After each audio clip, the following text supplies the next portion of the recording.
A political analyst and CEO makes her mark on campus. Also, how will traffic look like for the upcoming Super Bowl in Atlanta? All that and more on Panther Report News.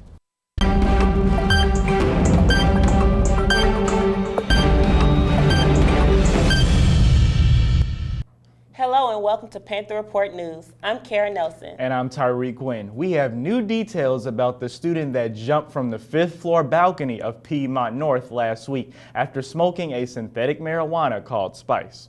According to the Georgia State Police Department, the student was taken off their medication for anxiety, obsessive compulsive disorder, and depression. The student then consumed Spice. We reached out to the Associate Professor Brian Liu about synthetic marijuana. In 2017, Liu contributed to the report by the National Drug Early Warning System about drug use and patterns and trends. Liu says, quote, "The use of this drug peaked in 2015 and we have seen decreases both locally and nationally of this substance."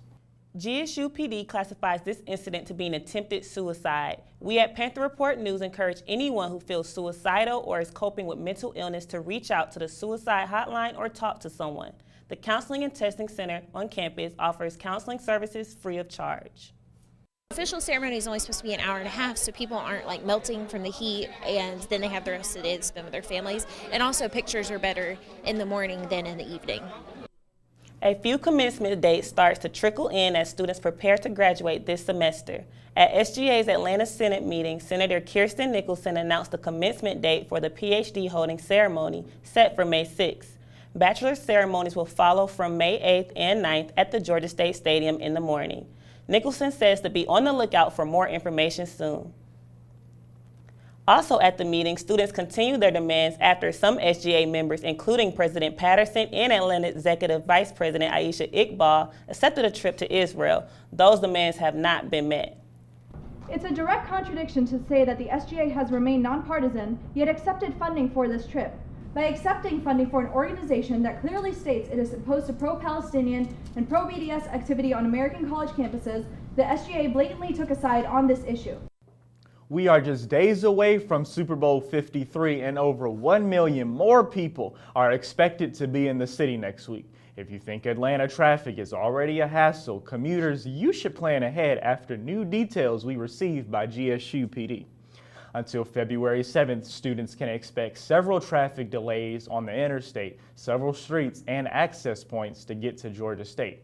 The Georgia State Stadium will also experience delays. In addition to that, several roads will be closed during that time. All commuter students are encouraged to leave earlier than usual. Pro-life marchers made their way through Georgia State's campus in silence on Tuesday for the March for Life. The demonstration calls for an end to abortion by taking action in public. These are just some of the signs the marchers held. We spoke to some students who watched from above. It was peaceful. There was really nothing wrong about it. I don't agree with it personally, but it's just like they're doing what they believe in, which I respect, but it's just like some signs out there I didn't personally agree with, but yeah. The Martin Luther King Jr. Day March filled the streets of Atlanta Monday. People from all backgrounds came to honor Reverend King's legacy and influence in Atlanta. The Martin Luther King Jr. National Historical Park has been closed for weeks due to the government shutdown, but its doors are reopened temporarily by a generous donation made by one Atlanta airline. Ashton Gates has more on the story. In light of MLK Day and the Super Bowl that's being hosted in Atlanta on February 3rd, Delta Airlines donated $83,000 to the national park so that they could reopen. It's only open for 16 days, but that's way more than can be said for many of the other national parks. The donation covers the reopening of the park, including cleanup, administration, maintenance, and operating costs of employees not covered under the fee collection funds. Delta CEO Ed Bastain said in a written statement, "We felt it was important we do our part to ensure that the historical landmarks be accessible to the public. Martin Luther King was vital in the forward advancement of the civil rights movement, and having the park reopen, even though it's limited, is extremely sentimental to the community." From MLK National Park, this is Ashton Gates for Panther Report News. Political analyst and CEO Angela Rye was the keynote speaker in the Distinguished Speaker Series MLK commemoration. She analyzed Dr. King's speech, "Where Do We Go From Here?" I'm using this particular speech as a comparative analysis and frame because too often America romanticizes the legacy of Dr. King and doesn't portray his legacy, his purpose, and his ultimate vision accurately. I sat down with Rye for an interview with her before the event. You can watch the full interview next week. Now let's turn to Seyi Fasan for the weather. The first week of school was like this, almost like a roller coaster. On Monday will be the warmest day of the week with the high of 56 and the low of 41.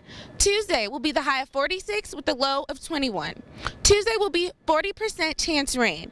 On Wednesday will be the high of 39 with the low of 21. And on Thursday will be the high of 41 with the low of 26.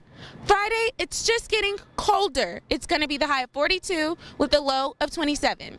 Have a great week, Georgia State. Seyi Fasan, Panther Report News. Well, that's our show. Make sure to stay connected to Panther Report News throughout the week. Be sure to follow us on all social media platforms at GSU PRN. Also, subscribe down below and please let us know what you think in the comments. I'm Karen Nelson. And I'm Tyrik Wynn. We'll see you next week.